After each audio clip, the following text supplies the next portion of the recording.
উল্টি নগরী চৌপট রাজ।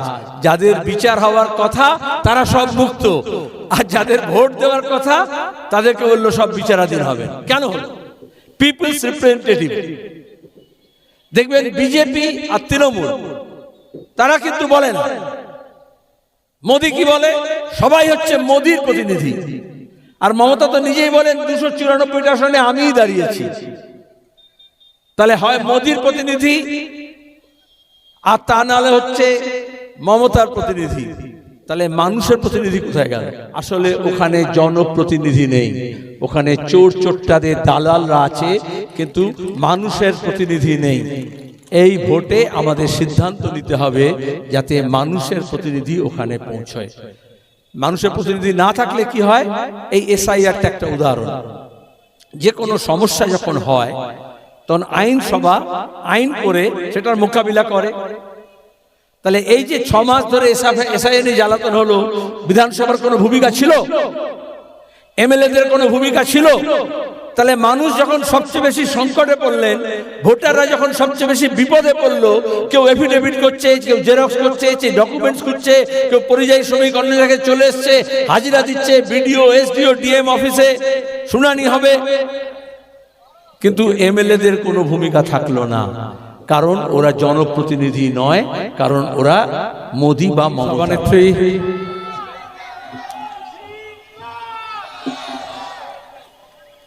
নেতৃবৃন্দ, আমার গুরুজনেরা, যুব তরুণ সাথী বন্ধু ভাই মা ও বোনেরা,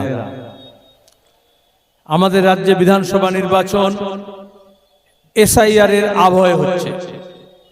গত 6 মাস ধরে নির্বাচন কমিশন, কেন্দ্র এবং রাজ্যের প্রশাসন, বিজেপি এবং তৃণমূল দুই শাসক দল মানুষের মধ্যে ভয় ঢোকানোর জন্য, সন্ত্রস্ত করার জন্য, ভোটের অধিকার কেড়ে নেওয়ার জন্য,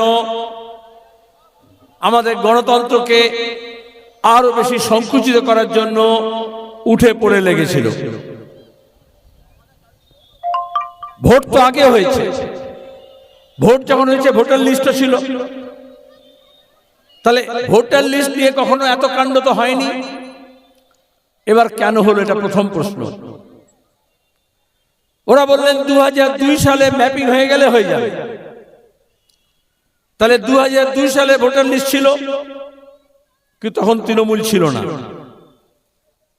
এর মধ্যে দাঁড়িয়ে আমরা বললাম ভুয়ো ভোটার আছে, মৃত ভোটার আছে, সেগুলো বাদ দাও। সরকারের কাছে সব হিসেব আছে। শ্মশানে, গোরস্থানে যখন মারা যায়, যখন শেষকৃত্য হয়, দাফন হয়, তখন ডেথ সার্টিফিকেট সেখানে জমা দিতে হয়। সব পঞ্চায়েত, সব পুরসভার কাছে আছে। তাহলে সরকার পারলে সেগুলো নিয়ে নিতে পারতেন। ডিজিটাল ইন্ডিয়া, কম্পিউটারে আছে, কিন্তু সেটা করলেন না। যত মানুষ আছে সবাইকে লাইনে দাঁড় করালেন, ঠিক যেমন নোটবন্দির সময় করেছিলেন।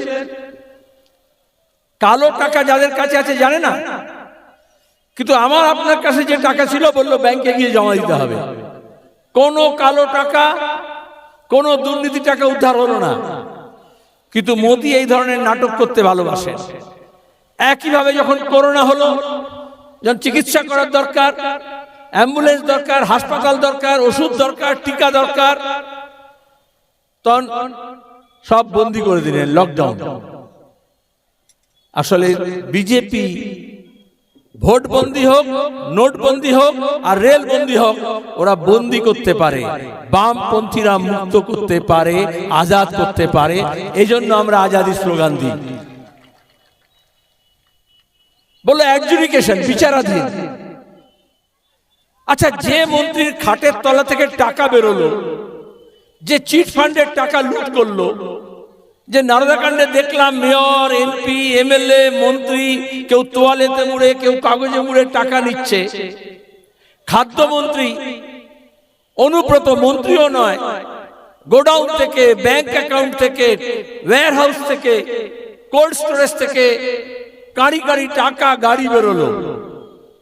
দেখবেন ওরা কেউ বিচারাধীন নয়। আর যে মানুষটা খেতে খামারে কাজ করে, কলে কারখানায় কাজ করে, বেকার ছেলে মেয়ে আছে, বিবাহিত মহিলা, আদিবাসী, তপশিলি, মতুয়া, উদ্বাস্তু, সংখ্যালঘু, প্রান্তিক মানুষ, জঙ্গলের ধারে থাকেন, গ্রামের ধারে থাকেন, বাঁধের ধারে থাকেন, বলল তোমাদের সব বিচারাধীন করে দিলাম। উল্টি নগরী চৌপট রাজ, যাদের বিচার হওয়ার কথা তারা সব মুক্ত, আর যাদের ভোট দেওয়ার কথা তাদেরকে বললো সব বিচারাধীন হবে। কেন হলো? এই যে আমরা ভোটে দাঁড়িয়েছি, এই যে আমাদের এখানে 3 জন প্রার্থী, গোটা রাজ্যে বিধানসভা নির্বাচন হচ্ছে, আমরা কি বলি? আইন অনুযায়ী জনপ্রতিনিধি, পিপলস রিপ্রেজেন্টেটিভ। দেখবেন বিজেপি আর তৃণমূল তারা কিন্তু বলে না। মোদি কি বলে? সবাই হচ্ছে মোদির প্রতিনিধি। আর মমতা তো নিজেই বলেন 294টা আসনে আমিই দাঁড়িয়েছি। তাহলে হয় মোদির প্রতিনিধি, আর তা নাহলে হচ্ছে মমতার প্রতিনিধি। তাহলে মানুষের প্রতিনিধি কোথায় গেল? এই যে বলে না বামফ্রন্ট শূন্য, পার্লামেন্টে নেই, লোকসভায় নেই, পঞ্চায়েতে নেই, পুরসভায় নেই। আসলে ওখানে জনপ্রতিনিধি নেই, ওখানে চোর চোট্টাদের দালালরা আছে, কিন্তু মানুষের প্রতিনিধি নেই। এই ভোটে আমাদের সিদ্ধান্ত নিতে হবে যাতে মানুষের প্রতিনিধি ওখানে পৌঁছয়। মানুষের প্রতিনিধি না থাকলে কি হয়? এই এসআইআরটা একটা উদাহরণ। যে কোনো সমস্যা যখন হয় তখন আইনসভা আইন করে সেটার মোকাবিলা করে। তাহলে এই যে 6 মাস ধরে এসআইআর জ্বালাতন হলো, বিধানসভার কোনো ভূমিকা ছিল? এমএলএদের কোনো ভূমিকা ছিল? তাহলে মানুষ যখন সবচেয়ে বেশি সংকটে পড়লেন, ভোটাররা যখন সবচেয়ে বেশি বিপদে পড়লো, কেউ এফিডেভিট করছে, কেউ জেরক্স করছে, কেউ ডকুমেন্টস খুঁজছে, কেউ পরিযায়ী শ্রমিক অন্য জায়গায় চলে এসছে, হাজিরা দিচ্ছে, বিডিও, এসডিও, ডিএম অফিসে শুনানি হবে, কিন্তু এমএলএদের কোনো ভূমিকা থাকলো না। কারণ ওরা জনপ্রতিনিধি নয়, কারণ ওরা মোদি বা মমতার প্রতিনিধি। বামপন্থীরা থাকলে আইনসভা কাজ করে মানুষের স্বার্থে। আমাদের দেশের সংবিধানে একদম ভাগ করা আছে, 3টে বিভাগ সরকারের, একটা আইনসভা, একটা হচ্ছে প্রশাসন, আর একটা হচ্ছে বিচার ব্যবস্থা। তাহলে আইনসভা কাজ করতে পারলো না। কেন করলো না? এই যে মমতা প্রশাসনিক বৈঠক করতে, মনে আছে? এই আনিস খানের খুনের সময় দেখেছি, থানার আইসি থেকে SP, DM, IAS officer, IPS officer, তারা হচ্ছে মাতব্বর। যদি অপদার্থ এমএলএ হয়, অপদার্থ এমপি হয়, তখন এই আইএস আইপিএস অফিসার আমলারা মাথার উপর চড়ে বসে।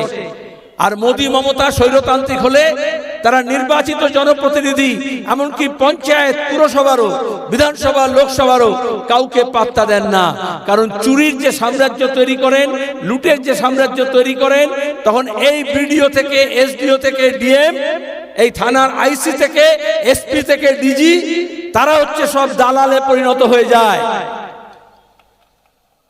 তাহলে আইনসভা কাজ করলো না, প্রশাসনও কাজ করলো না।